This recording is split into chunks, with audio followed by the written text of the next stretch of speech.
Snapped podcast. My name is Tyler Kluber, and I'm a former Division I athlete turned entrepreneur. I run my own fitness and nutrition coaching business, as well as a sports media brand that produces podcasts, sells merchandise, and creates exclusive paid content. The fun part is I don't really know what I'm doing as a business owner. I'm just figuring it out day by day. This show, Snapped, acts as an audio journal for my thoughts and ideas on fitness, health, business, mindset, and whatever else I find important on the pursuit to personal happiness and a balanced life. I hope you can take something from the show that makes your life a little bit better. And regardless, I'm just happy you're here. Let's have a day. Let's go.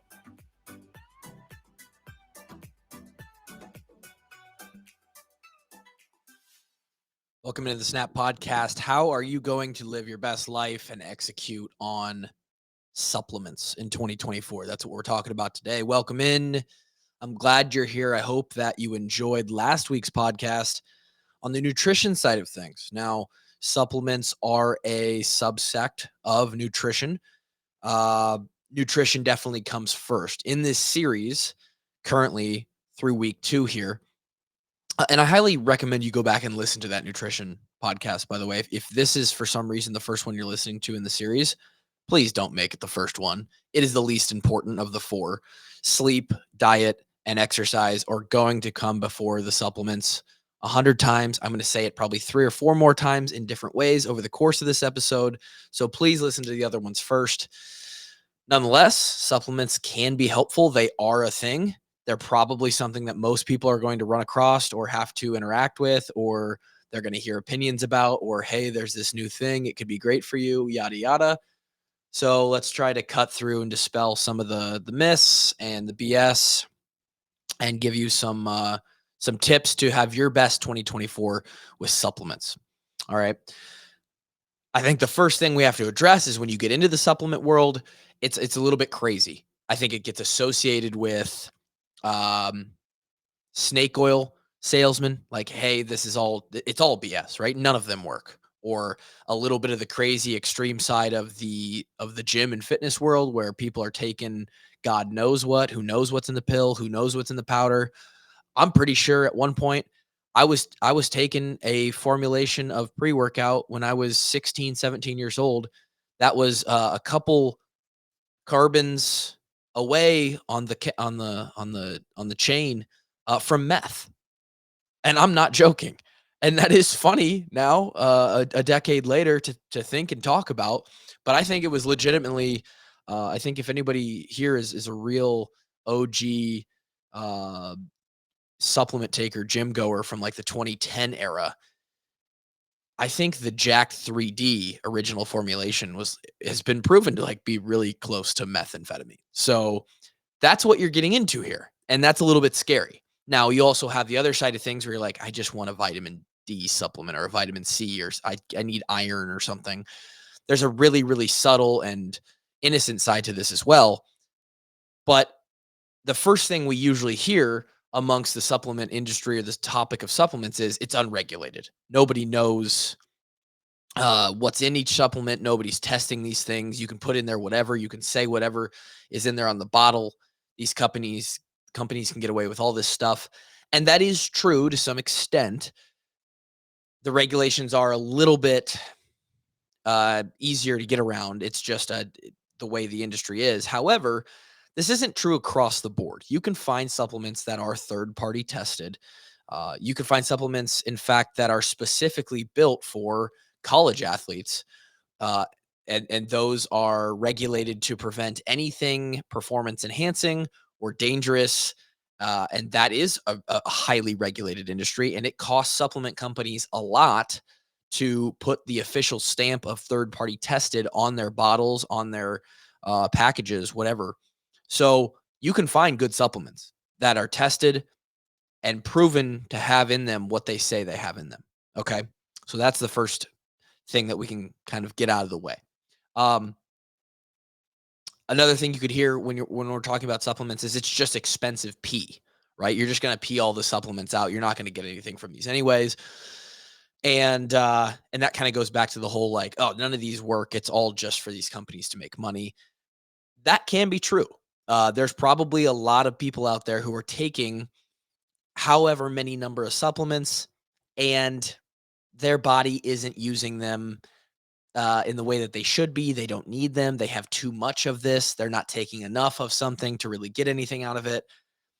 There's probably some of that happening. However, if we, if we eat right, sleep, exercise, do all the things right, diet and lifestyle wise, we can avoid that. We can set ourselves up to make the supplements that we actually choose to take worth taking. All right. We don't want to be wasting our money. Third one is that you need to have a multivitamin.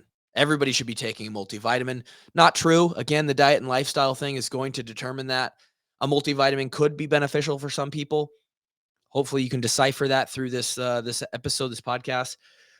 But it's not necessary, especially if you're eating a really, really balanced diet. And then the last one that I put down is these promises that certain supplements, just take this one thing, it'll change your life, right? Take this one thing and you'll have crazy weight loss. You'll put on all this muscle. You'll suddenly feel 100 times better. Your energy will be boosted, all this stuff. Almost all the time, those are BS. It's bullshit. No single supplement is ever going to do that for you. There are very, very, very rare occasions where you are medically down a bad path and it is you've been to professionals and you're having trouble figuring out what is wrong with you, and just in this one rare scenario they finally catch that it's just a deficiency, and all of a sudden they bring you up in a deficiency and like holy smokes, all of a sudden it's I think I think one of the, it's not a funny example, but one of the most common examples would be like, I think if you're really deficient in vitamin C, could be wrong here. Pretty sure it's vitamin C, you get scurvy, right? And that's like, it goes back to like the pirates on the ships and they didn't have any vitamin C on their way over here. And like, you get scurvy and that's not good, right? You will fall into serious illness or like not mental, like health issues if you don't have something. And so most of the time, a doctor is going to find that for you. You're not going to stumble upon a supplement that's going to magically change your life. Okay. So let's just get that out of the way. Do not buy into the fact that you can buy something off the shelf and all of a sudden your life is going to change. Your health is going to change. All right. So how should we approach supplements?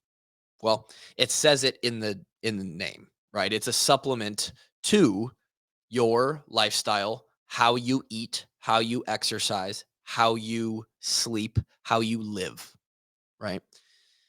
It's not the main lever. Again, in this series, as of right now, it's diet, sleep, and exercise. And then the supplements is like a subcategory that I'm just addressing. There might be more, but those big three are the big three levers that you need to pull on to really maximize your life as far as fitness and health. They are not going to work as well as you would like them to if those other three levers or areas of your life are not pretty darn dialed in. Okay. So they can work. We're going to get to the ones that work. But if you're sleeping 5 hours a night and you're eating fast food once a day and you don't have any kind of control on your calorie balance, and you don't work out, or if you do work out, it's not consistent and you don't have a routine and you don't really know what you're doing. In those other three areas, if you're not dialed in, you starting to take a multivitamin or a protein powder or a creatine, you are not going to notice any effect. There is, in fact, there is only detriment because you're going to be wasting money because you have not dialed in the legitimate areas that are going to make the most difference. Okay. So they are a supplement to your lifestyle and diet. That being said, there are some that are worth it. There are some that are not. This is my personal opinion. I'm not a doctor. This is let's not call them recommendations, but these are my opinions on supplements. So here's I will give you a general rundown. I'll give you what I take, and then we'll do some final thoughts. Okay. So, right off the bat, which supplements are worth taking? I've got a list of about 7 here, and they are some of them have, like, some stipulations where you kinda need to be an athlete for them to really make a difference, but for the non-athletes out there, just your everyday person who's just trying to be fit and healthy, here are my 5 or 6 supplements that I think make a difference, okay?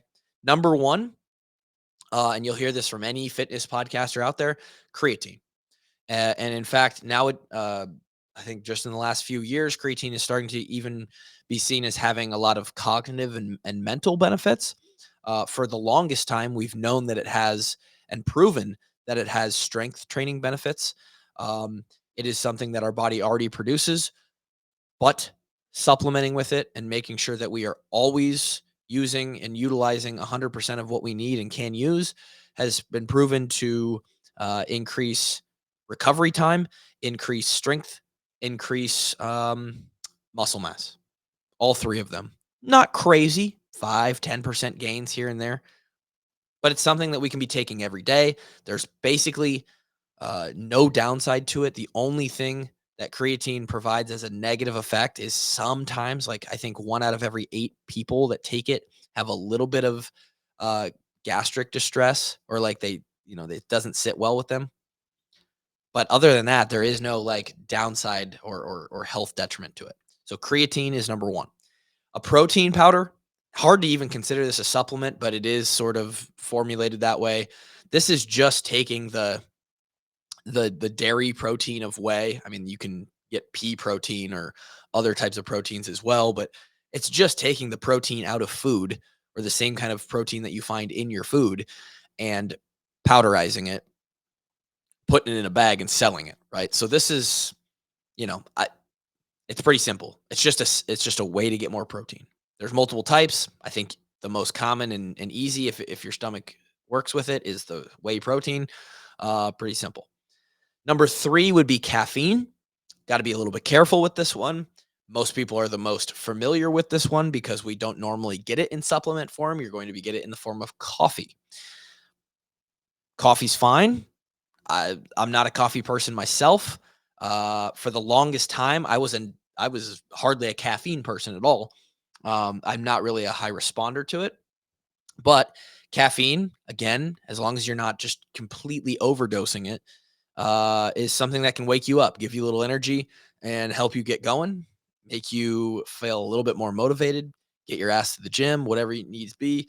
Obviously, it's a pick me up for a lot of people in the mornings to get their day started. Vitamin D, this one is kind of rides the line. I would say because the way vitamin D works in our body, it's basically a hormone. It's not a vitamin like the other vitamins are. This is a hormone in our body.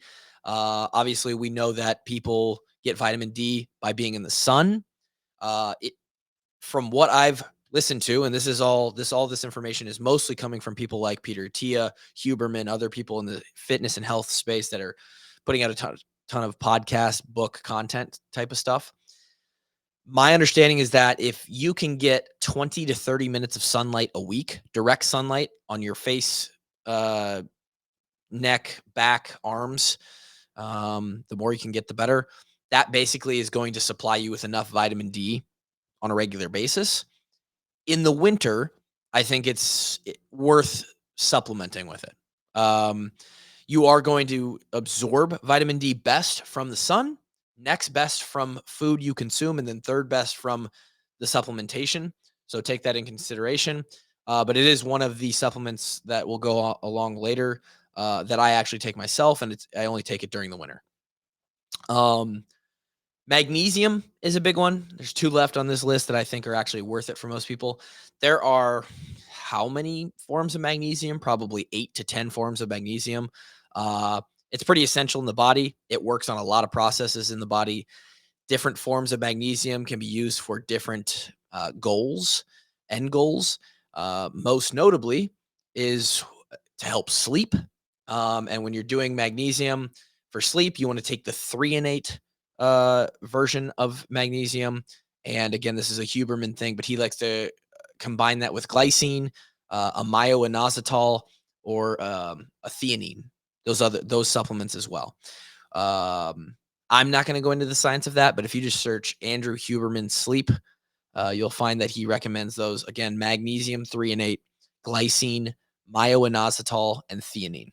I'm not going to act like I know what all those do, but he's a pretty smart guy, and a lot of people swear by this little sleep concoction. Um, Notice I didn't say melatonin. We'll get to that in a second. The last really, truly important supplement that I would say for any normal person out there would be like a fiber powder or a green powder. A lot of green powders are kind of BS. They just throw a bunch of, stuff together and they're like, hey, this is great for you. I do think there are some out there that are worth it, especially if you anecdotally feel better on it and it works. And this is where sort of I believe in the product. I think the most um known one, the best marketed one, the biggest company out there is Athletic Greens with their AG1. It has a ton in it. It's expensive, but if you can afford it, if it's in the budget, I think it's worth it. A greens, I take strong greens from Bear Performance Nutrition. It's something that when I started taking it, I immediately noticed a difference in my digestion and regularity and energy. Does it work? I don't know, but I notice the effects of it when I take it versus when I don't. And so I'm a believer. Same thing on the same kind of route of that is like a fiber powder.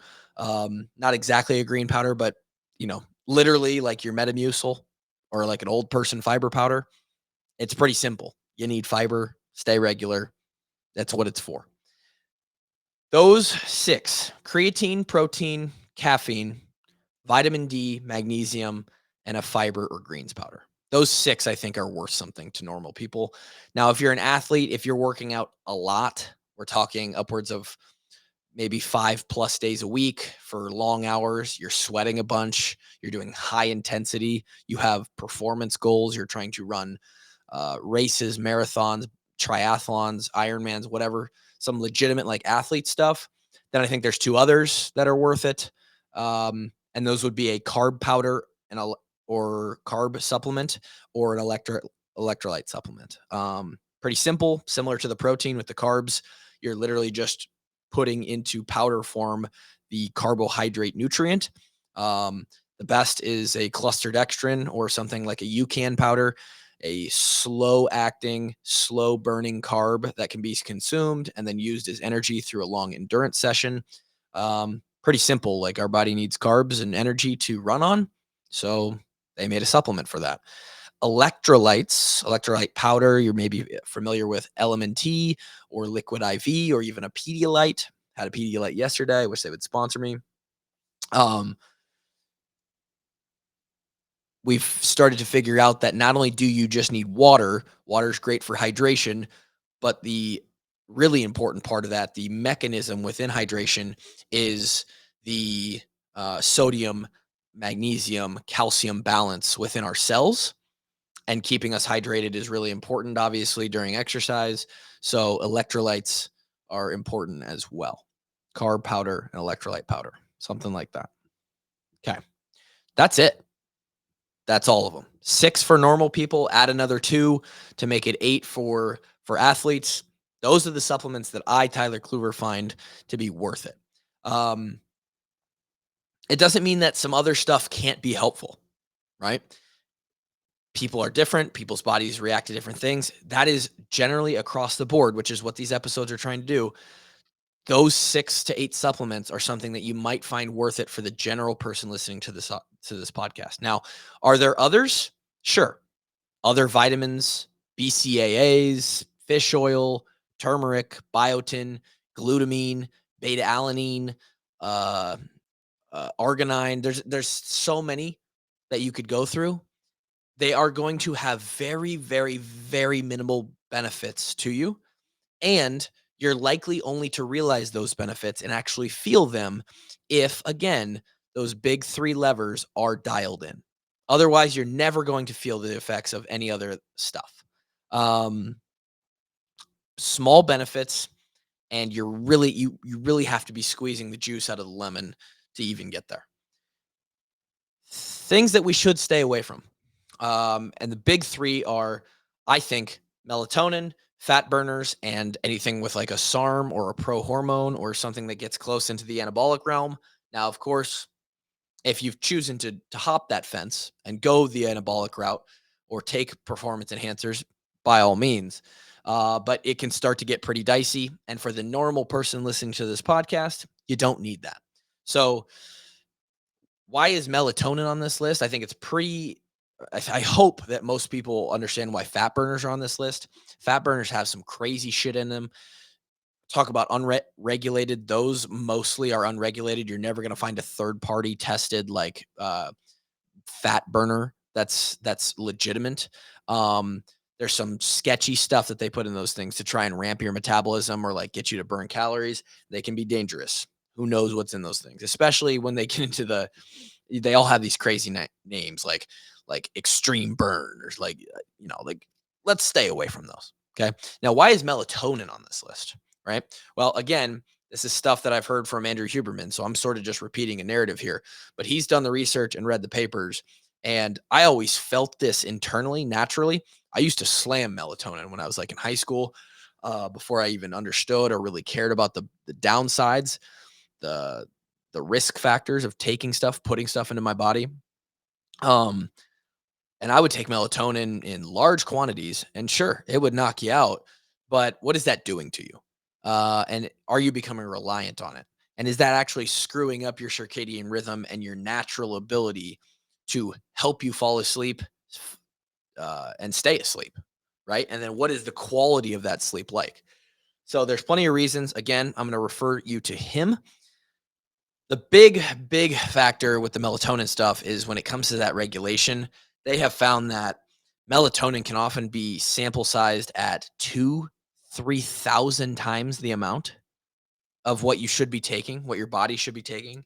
So just not something that you really want to be messing with when you're just that far off on dosages and you don't know what's actually in the pill that you're taking. Again, I think there's better ways to fall asleep. And this goes back to lifestyle habits. If you're eating right and exercising and living right, your body should naturally be ready for bed at the end of the night. We shouldn't have to knock ourselves out with exogenous compounds. Let's just say it that way. So that's pretty much it. Stay away from those. The 6 to 8 that I listed above, those are pretty good. What supplements do I personally take? Because I know everyone's going to ask. They're going to be like, okay, but what do you do? Again, I'm a little bit different. I'm on the extreme side of the athletic performance, and that kind of thing. But I will tell you what I do. There's basically 3 times in a day when I'm going to be taking a supplement. That is before my workout, after my workout, and then at night after dinner. For me, as a pre-workout, and I don't need it. Clearly, I have a solo podcast that I do every week, and I talk for hours here just fine. Got a lot of energy. I like to, for blood flow, and this sounds simple, but I have I'll just give you the name of it, Optimum Nutrition, good supplement brand. They make a BCAA powder. I don't think I really get anything out of the BCAAs, but I love the taste. It's got a little bit of caffeine in there and a couple other things that help with a little pick me up. And then I add salt, literally just table salt, and a beta alanine. Okay. What do those do? The salt helps with a pump, helps blood flow, um, makes you feel pretty good, right? It helps you get into a workout and feel pretty warmed up and running. Feels like the engine is revving pretty quick. Um, and again, that salt also helps with the electrolyte balance in your body. Beta alanine is under that list of other things that might work or might provide you some very small benefit. In my case, beta alanine specifically, for any of those who have taken a pre workout before and you felt itchy, you kind of felt like a tingle. That's what beta alanine does to you. I happen to love that feeling. It makes me feel like I don't know, like in the tunnel of the Coliseum, I'm about to go to war with a lion or something. And that personally helps me warm up and sort of get ready for my lifting. Other than that, that's my pre-workout. I think that the amount of caffeine in that is somewhere like 50 to 75 milligrams, very low dose. I'm not even sure I'm getting anything out of it. It's mostly the salt and the beta alanine and the taste, something to sip on, just like to sip on something during the beginning of my workout. So that's before.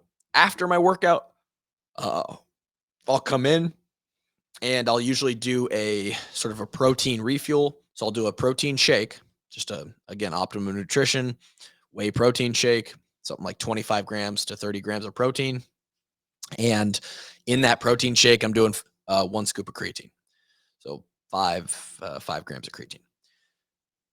And then at the end of the day, after dinner, cleaning up, doing dishes, I'll do a small little cocktail of going back to that fiber powder.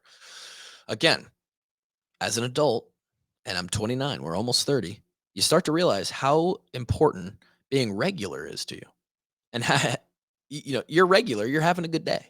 Okay. So uh Costco brand Metamucil, I think it's just called literally like Kirkland psyllium fiber, every day, 2 scoops.